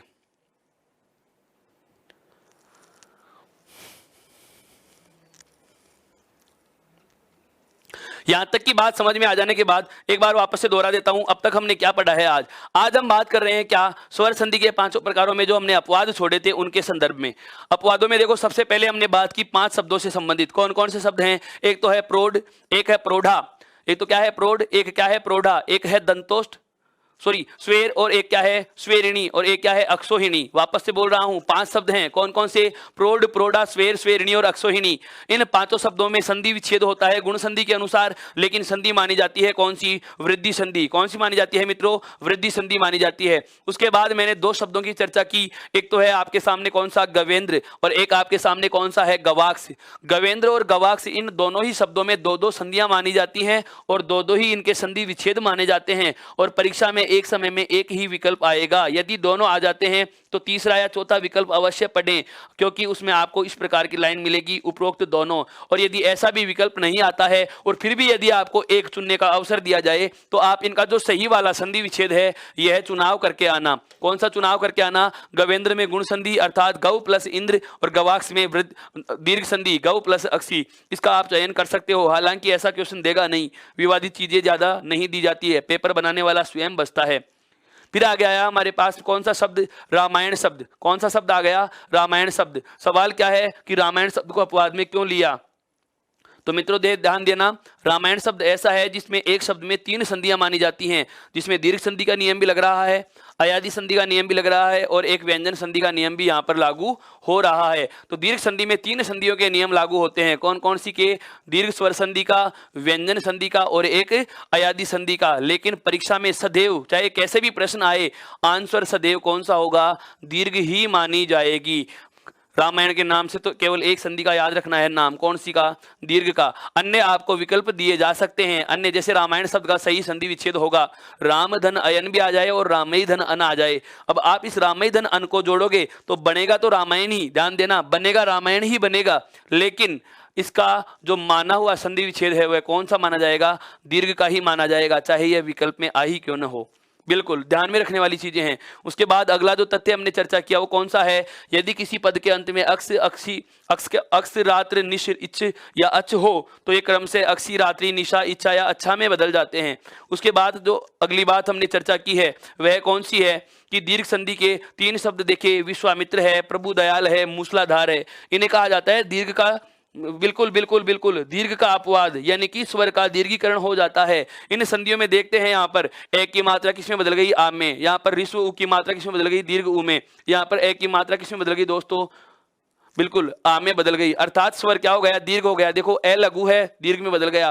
तो यहाँ पर भी उ लघु है, दीर्घ में बदल गया। यहाँ पर भी ए लघु है, किसमें बदल गया दोस्तों, दीर्घ में बदल गया। उसके बाद आगे वाली बात की स्वर और व्यंजन के लोप की, सारंग और पतंजलि में। यहाँ पर हमने क्या किया, स्वर का लोप किया, रे में जुड़ा हुआ ए हटा दिया और आगे वाले ए को जोड़ करके इस वापस से रे को पूरा किया है। यहाँ पर पतत प्लस अंजलि अर्थात मूल शब्द पतंजलि का संधि विच्छेद में अंतिम तय का भी हमने लोप किया और तय में जुड़े हुए ए का भी लोप किया और उसके बाद अंजलि वाला ए जोड़ करके इसको वापस से पतंजलि रूप प्रदान किया है। और अंतिम जो अभी अभी अपन ने एक नियम और चर्चा में लाया, कौन से लेके आए हैं कि अद्रोष्ट और दंतोष्ट जो दोनों प्रकार से लिखा जाता है, चाहे उसका गुण रूप लिखा हुआ है, चाहे हाँ बिल्कुल चाहे उसका वृद्धि रूप लिखा हुआ है, दोनों ही स्थिति में इसे केवल एक संधि से ही तोड़ना है। और वो कौन सी संधि से, वृद्धि संधि से ही तोड़ना है। और वृद्धि संधि ही इसका क्या होगी, सही जवाब होगी। यह था सारा का सारा सेगमेंट जो पिछली 2-3 क्लासों से हम चर्चा में ले रखे हैं। कौन सा, स्वर संधि और उसके सारे अपवादों की बात हमने की है। बहुत अच्छे से समझ में आया है, बहुत ही अच्छे से इसको हमने पढ़ा है, बहुत विस्तार से इसको जाना है। आ जाता है अब हमारा दूसरा महत्वपूर्ण प्रकार संधि का, कौन सा दोस्तों, व्यंजन संधि। अब हम आरंभ करने वाले हैं दोस्तों, कौन सा प्रकार, व्यंजन संधि, अर्थात संधि का दूसरा प्रकार। हेडिंग डाल दीजिएगा, व्यंजन संधि क्या होती है, किसे कहा जाता है, कितने इसके नियम होते हैं, सब बातों पे बहुत गहरे विस्तार से हम बात करने वाले हैं। सबसे पहले बिल्कुल हेडिंग डाल दीजिएगा, व्यंजन संधि। हाँ, सभी को